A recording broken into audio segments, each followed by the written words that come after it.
Good morning. Take your seats. Okay, how are you doing? Good? Fine? Okay. Now let me ask you a question. Have you ever been seriously ill? Yes? Okay. Okay. Then tell me, what was your feeling when you were ill, and who was the person who would have taken care of you? Okay, Amina, tell me, what was your experience? What you felt while you were ill, and who was the person? Describe the person who have taken care of you. Okay, Amina told she was suffered from jaundice, and it was her mother who have taken care of her. Right? That's it. So, Akhil, tell me, were you have seriously ill, and who was the person that helped you to recover?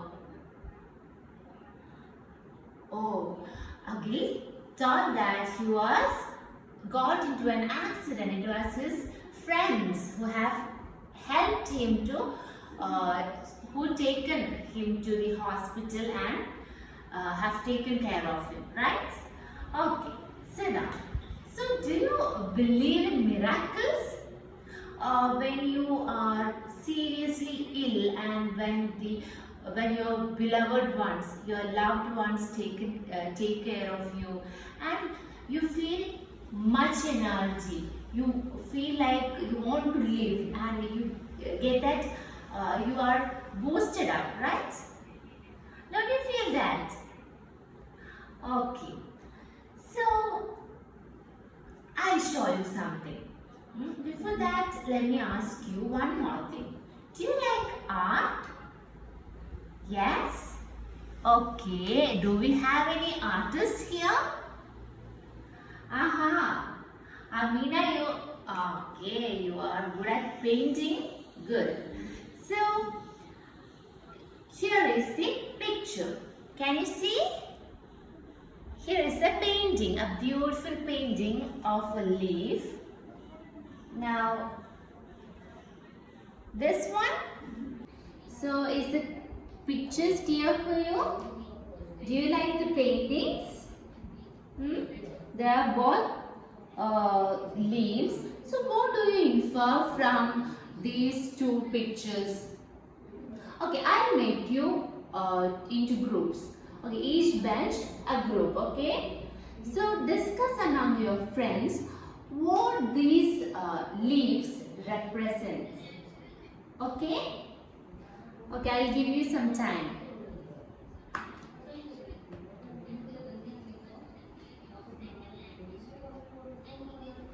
Have you finished? No, not yet. Okay, complete. What's going on there? Okay, so okay, do your works. Have you finished? Okay, then tell me which group. Okay, this group. Come on. Someone from this group, read your paragraph. Okay. Yeah, green leaf represent birth. Okay, good. Then growth, good. Okay, sit down. And what about this group? What does that green leaf represent? What do you think? It represents hope. Okay. And what about the brown or the dead leaf? Okay, this group. Come on. It represents death. Okay. Decay, good. Hopelessness. Okay, sit down. So, applause to all the groups. Very good. So, the green leaves represent birth. It represents hope. It represents growth. Good. And the brown leaf represents decay, death, and hopelessness. Good. are going to learn a very short story. I'll show you an image. Can you guess the title of our story? Can you guess? The yellow leaves? No. A single leaf? No. Then I'll tell you the title of the story. It is The Last Leaf. The Last Leaf. So, the title of our story is The Last Leaf. And the author is, can you identify the author? Can you identify him? No? Okay, then I'll tell you. This is O. Henry. O. Henry. So, we are going to learn the chapter titled The Last Leaf, written by O. Henry. The Last Leaf.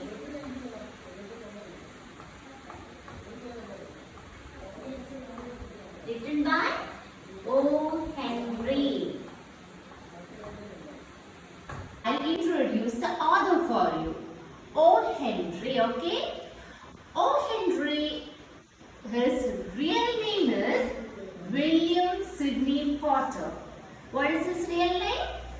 William Sidney Potter. So, O. Henry is his pen name. His real name is William Sidney Potter and O. Henry is his pen name. He is an American short story writer. American short story writer. Okay, his first published book, his first published short story is Whistling Dick's Christmas Stocking. Whistling Dick's Christmas Stocking. It was published in 1899. So have you heard about the O. Henry twist? No? So O. Henry writes short stories. As I told you, he writes short stories and he wrote more than 600 short stories. And his short stories most often have a surprise ending, a twist in the end. That's why his short stories are termed as O. Henry twist. So now let us read this story. Are you ready? Okay, take page number 132. Okay? 132. Come on. Okay, I'll read the story first. Listen carefully. The Last Leaf by O. Henry. To Greenwich Village, many people came who were interested in art. They liked the bohemian life of the village and they enjoyed living among so many artists. The buildings and apartments were often very old and dirty, but this only added to the interest of the place. At the top of an old 3-story brick house, Sue and Joanna had their studio. Johnsy was a familiar name for Joanna. One of them was from the state of Maine and the other from California. They had met in the restaurant of an English street hotel. Both were artists who had recently came to New York to make their living. That was in May. In November, a cold, unseen stranger, whom the doctor called pneumonia, stalked about the city, touching one here and one there with his icy fingers. He touched Johnsy, and she lay, scarcely moving on her painted iron bed, looking through the small window at the blank wall of the opposite building. Okay? So now it's your turn. Read silently. Read silently. Okay? Do you finish? No? Click. Okay, read silently. Make it fast. Okay, completed? Good. So can I ask you some questions? Are you ready? Okay, simple questions. Okay. What is the title of the story? The Last Leaf. Okay. So no more answering. I'll ask you each one of you. Okay. Tell me, Anju, who is the author of our story, The Last Leaf? Oh, Henry, right. Do you remember his real name? Again, William Sidney Potter. Good. Okay, sit down. So where is the story takes place? Who will tell? Anju, tell me, where is the story takes place? What is the setting of the story? No, haven't you read? It's there in the first line. In which village? To Greenwich Village. Right, the Greenwich Village. The story takes place in the Greenwich Village. Good. So there are two painters mentioned in this story. Who are they? Amina, tell me, who are the painters mentioned in the story? John C. and Sue. Good. Okay. So, do you have any difficult words? So, underline the difficult words. So, tell me which are the difficult words you find from the text. Okay, tell me. Bohemian. Okay. And write it on the board. Bohemian. Okay. Then stopped. Okay, stop. Stop. Stop. Then scarcely. Okay. Scarcely. Then sorry. Story. Okay. Story. Any more? No? Okay. So, let us discuss the word meanings. Okay? Okay, before that, I'll make you into groups. Discuss these words among your friends and also refer the glossary for the word meaning. Okay? So, each bench a group. Read the passage, the first three paragraph among your friends and also discuss these word meaning, difficult words and your understandings too. Okay? No other talking?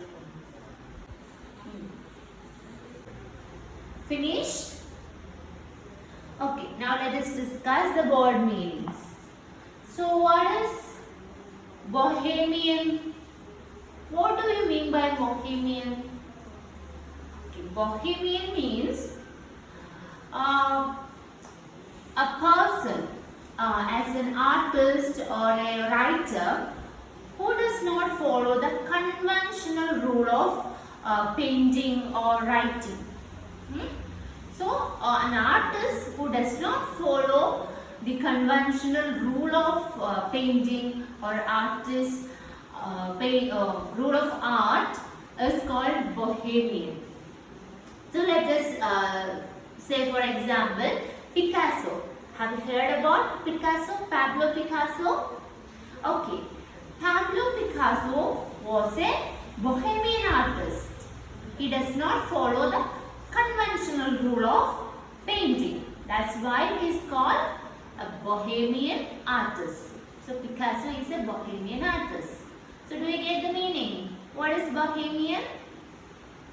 Yes, a person as an artist or writer who does not follow the conventional rule of art or writing. Okay. So next one, stalk. What does the word stalk mean? Stalk means to walk in a stiff or in a threatening manner, in a confident or threatening manner. Okay? Stalk means a person walking in a stiff manner or in a threatening manner. Okay. So the police stalked in and looked at the boy in an accusing way.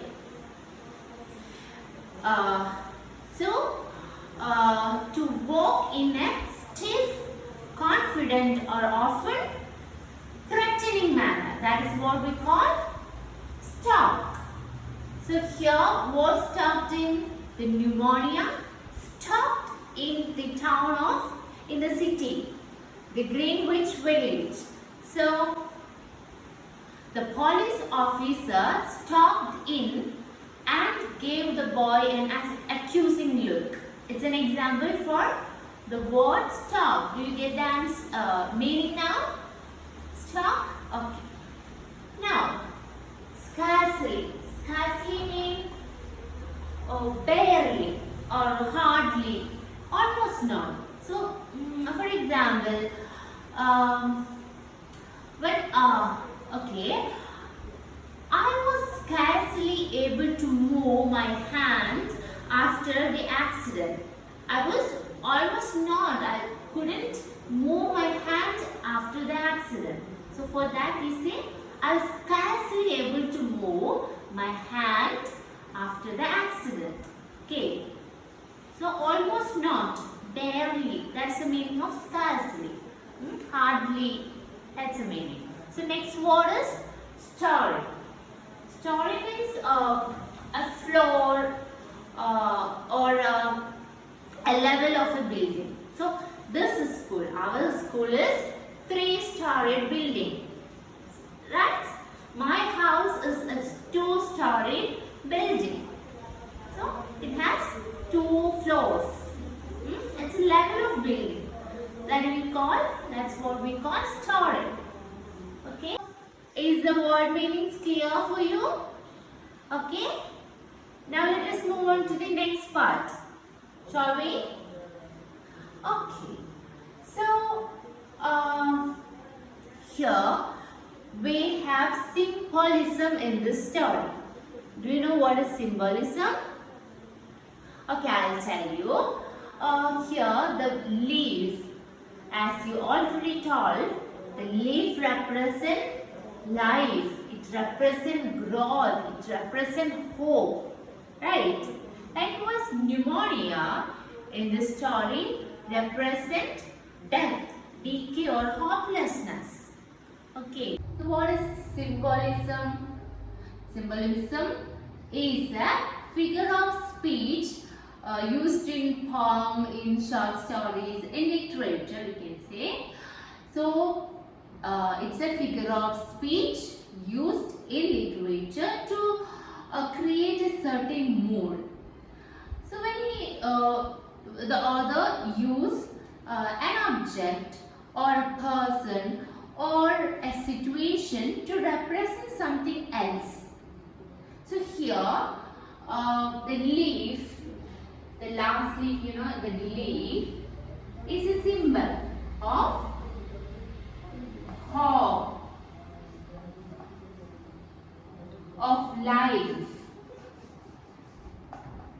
Okay? So here the leaf represents something else. What is that? It represents a different idea. It represents hope. It represents life. It represents God. Okay. So Here, the author used leaf as a symbol of hope and pneumonia. Here, pneumonia is personified. Personification, you know. So here, pneumonia is personified as a person. So, pneumonia stopped in the city and touched our Joanna with his icy fingers. So here, the author gives an author attributes human behavior to this. This is called pneumonia. So pneumonia is personified as a person who stopped in a threatening manner in the village of Greenwich Village and touched Joanna with his icy fingers. So here pneumonia also a symbol of death, hopelessness.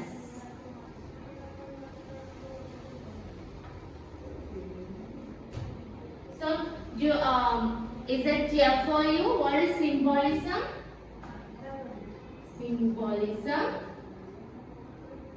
So symbolism is a figure of speech which create a different mode. The author use a person or a situation or an object to represent something else. In this story, the leaf is a symbol of hope. Pneumonia is a symbol of death or hopelessness. Okay. Now, so let me ask you a few questions. Okay. I want to know whether you understood the chapter. Okay, tell me, what is the speciality of Greenwich Village? Who will tell? Okay, I will tell me. What is the speciality of the Greenwich Village? Yeah, many people come there who are interested in art. So, why they are interested in art and come to the Greenwich Village? There resides many artists and the bohemian life. They like the bohemian life of the village. That's why many people came there. Many artists came in the Greenwich Village. Okay. So, name the native place of John and Sue. So who will say, Amina, tell me what is native place of Joanna and Sue? Yeah. The state of Maine and California respectively. Okay. Good, sit down. So what did John C. and Joanna first meet? They meet at first. What did Joanna and Sue meet at first? Yes. Yeah, they have met at the restaurant of an 8th Street hotel. Good, sit down. So, here I said pneumonia is personified. So what is personification? Agil, tell me what is personification? It's attributing human behavior, human values to an inanimate object. Okay. So, who was the person? Who is the unseen stranger with icy fingers that came in November in the Greenwich Village?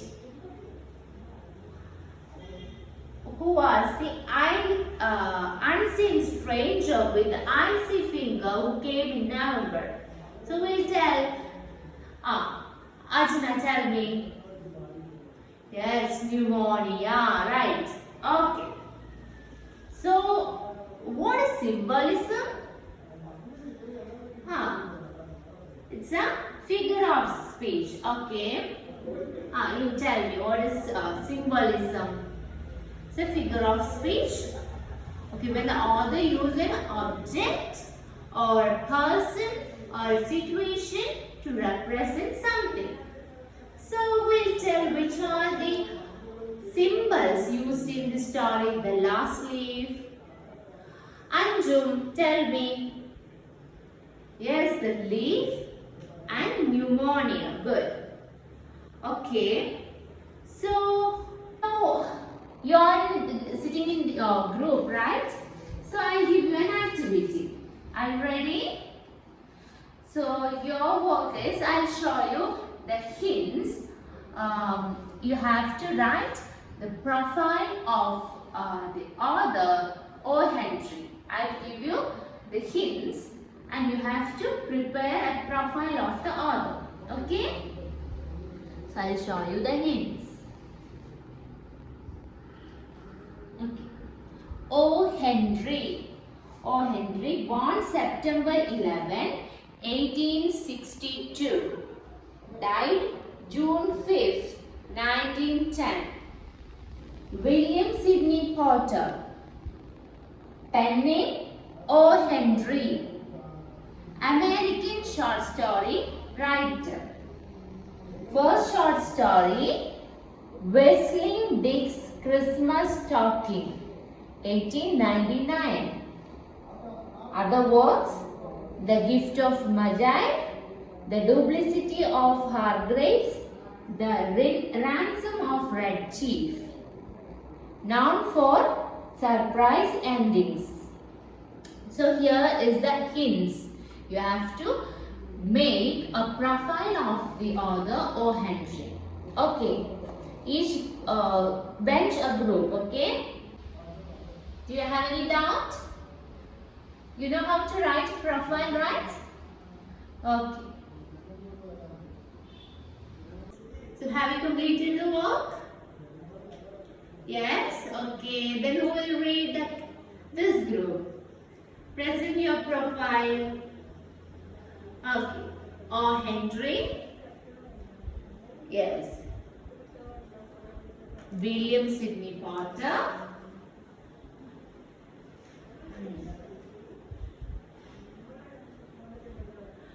Known by his pen name O. Henry. Good.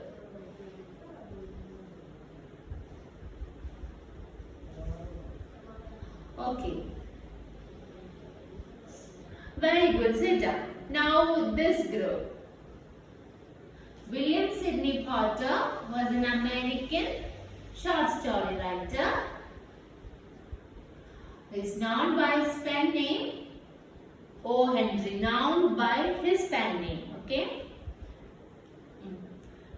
O. Henry. Okay. His first published work is good. Whistling Dick's Christmas Stocking was published in 1899. Okay. The stories are known for the surprise endings. Okay, good. Big round of applause to each and every group. You have done a good job. Okay, now I'll show you the profile of O. Henry. So William Sidney Potter. O. Henry, 1862 to 1910. William Sidney Potter, better known by his pen name. Better known by his pen name, O. Henry, was an American short story writer. His first short story, Whistling Dick's Christmas Stocking, was published in 1899. Potter's work include The Gift of Magi, The Duplicity of Hargraves, and The Ransom of Red Chief. His stories are known for surprise endings. Okay? So this is a profile of O. Henry. Now it's your movie time. So I hope the 3 paragraph is clear for you, right? Okay, now I'll show you the movie adaptation of this story, The Last Leaf. Okay? The Last Leaf by O. Henry. So you can watch this movie, but it's not just for entertainment. Okay, I'll give you an assignment after you watch this movie. Okay.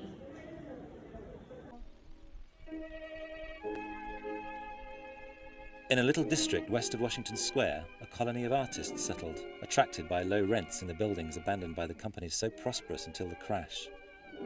At the top of a squatty, 3-story brick, Sue and Johnsy had their studio. They had met in May and enjoyed each other's company so much that the joint studio resulted.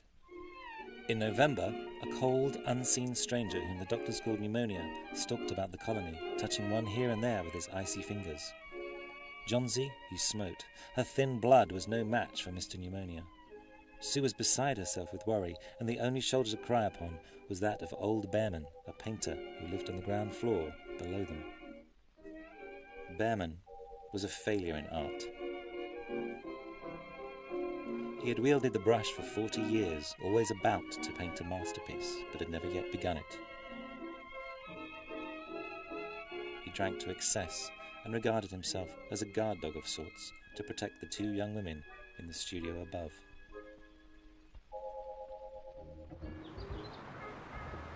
Good afternoon, Miss Susie. Good afternoon, Mr. Behrman. Any luck with your paintings today? Oh, no, nothing. Hey, let me help you with your groceries. Thank you, but I think you've got your hands full enough. Oh, yeah. I schlep all this down to Washington Square and for what? Oh, my goodness. Thank you. Oh, Mr. Behrman, this is beautiful. Is it new? Yeah. I painted today. I could have sold it, too, for $20. What? Why didn't you? Oh, no. It's not for a woman like that. It's an art maven from Park Avenue. She only wanted to buy the painting because it matched the color of her sofa. And a yochana. Yes, but $20? $20, you want money? Be a banker. You want misery? Be a painter like me. Hey.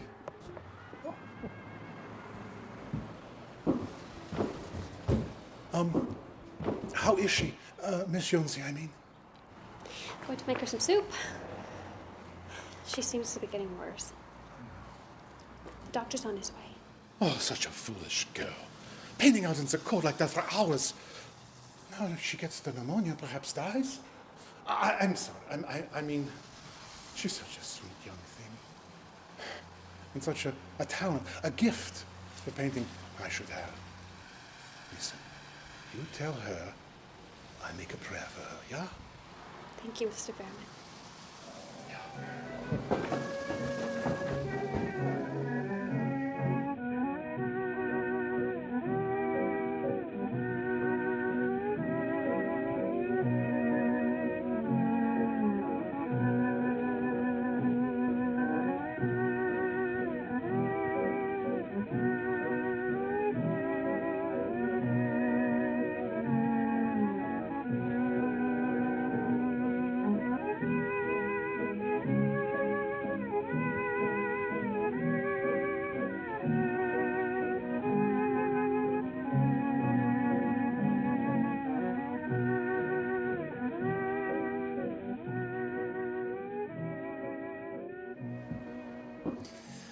She has one chance in, let us say, 10.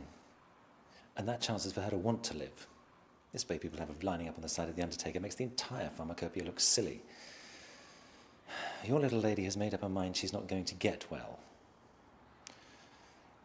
Has she anything on her mind? She wanted to paint the Bay of Naples someday. Paint? Bosh. Has she anything on her mind worth giving a second thought to? A man, for instance? A man. Is a man worth? No, doctor. There's nothing like that. Well, it is the weakness, then. I will do all that science, in as far as it's filtered through my efforts, can accomplish, but when a patient of mine begins to count the carriages in a funeral procession, I must subtract 50% from the curative powers of medicine.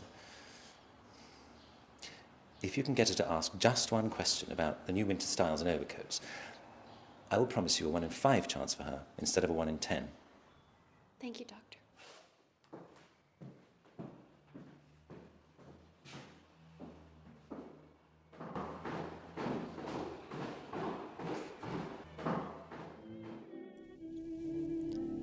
12. 11. Did I tell you? I saw old Mr. Behrman on my way back from the market. He almost sold a painting today. A new one. You should see it. Oh, it's wonderful. Still trying to paint his masterpiece. Shouldn't have bothered. I really don't want any soup. Chauncey, you have to eat something. You need your energy. I'll just leave it here next to you. Try to have a little at least.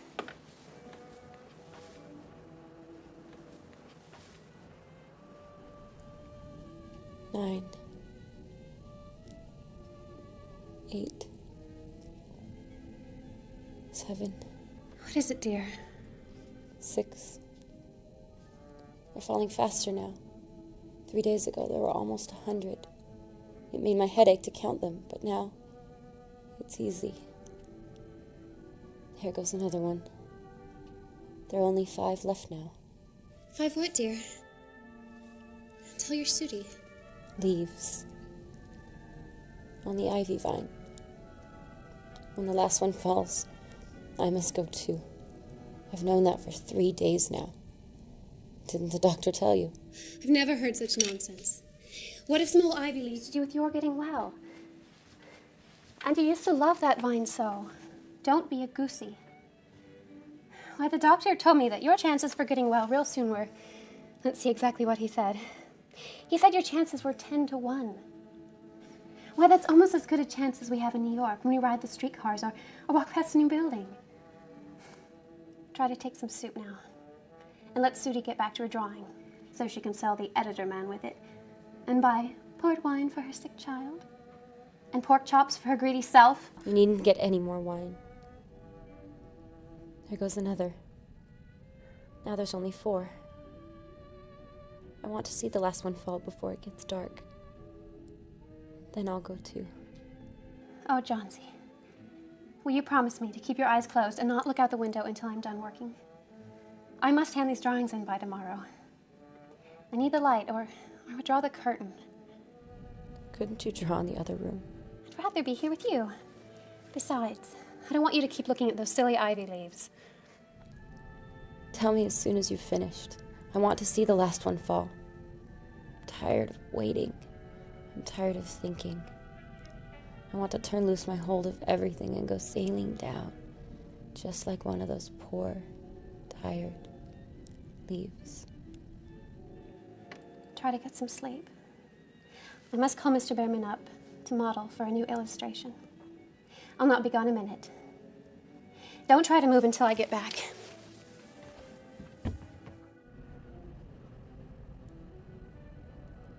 Three. What? Is there people in this world who will die because some leaves drop from a confounded vine? Well, I've never heard of such a thing. Why do you let such silly thoughts enter her pretty little head, 9, I will not pose for you.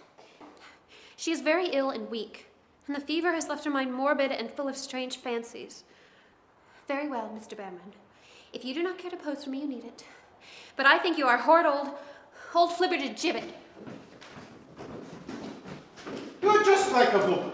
Who told you I would not pose for you? I come with you. Go away.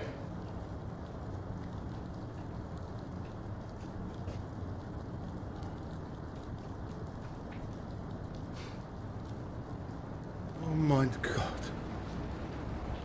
This is no place for someone as good as Miss Yonzi to lie in sickness.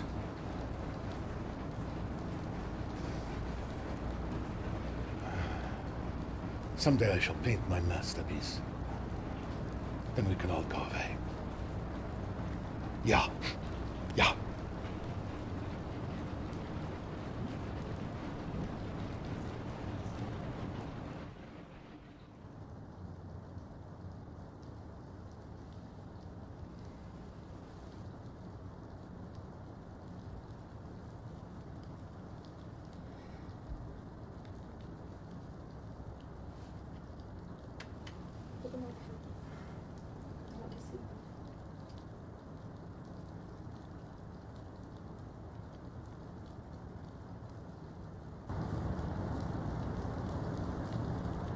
It is the last one. I thought it would surely have fallen during the night. I heard the wind. Today it will fall. And I will die at the same time. Think of me. If you won't think of yourself, what would I do?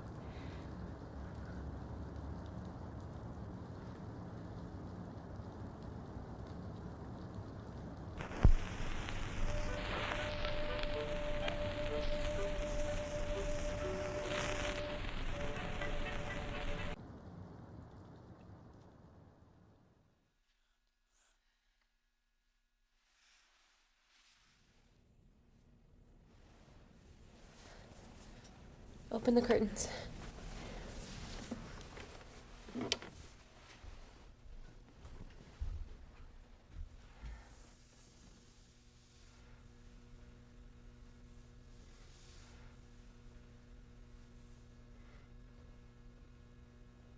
I've been a bad girl, City.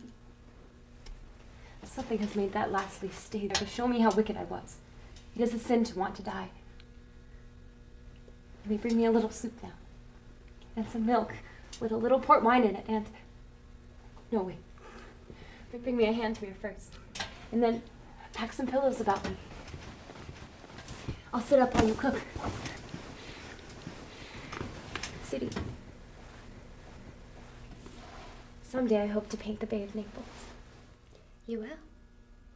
You both will.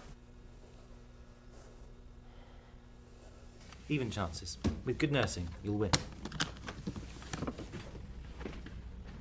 Now I must return to a case I have downstairs. Behrman, his name is. Pneumonia 2. He's an old, weak man, and the attack is acute. There's no hope for him.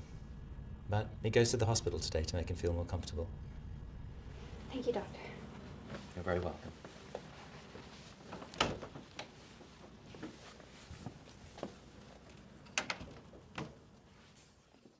Oh. I'm so sorry. Yes, I will. Thank you for calling, Doctor. Bye.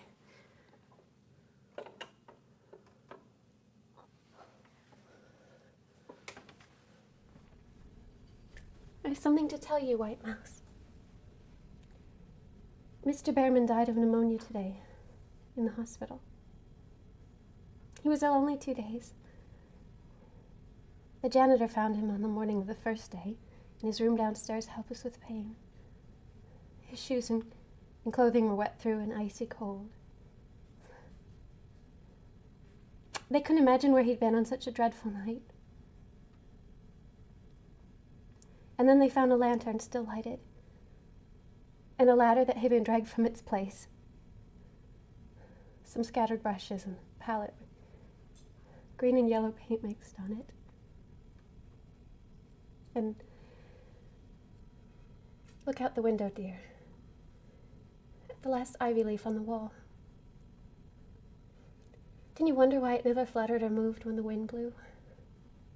Oh, sweetie. It's Behrman's masterpiece. He painted it there the night that the last leaf fell.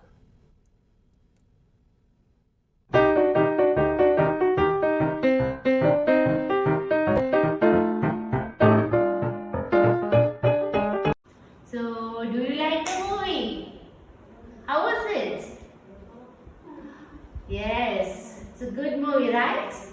Okay, so it's your assignment. Your assignment is write a script, a plot of this movie or a script of a play based on the story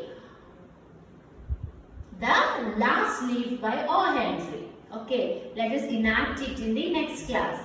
So you have to write a script for a play based on the story The Last Leaf. Okay, it's your assignment. So you have to do it for the tomorrow's class and let us enact it in the next class. Okay. Okay, so let us wind up. Is the story clear for you? Yes.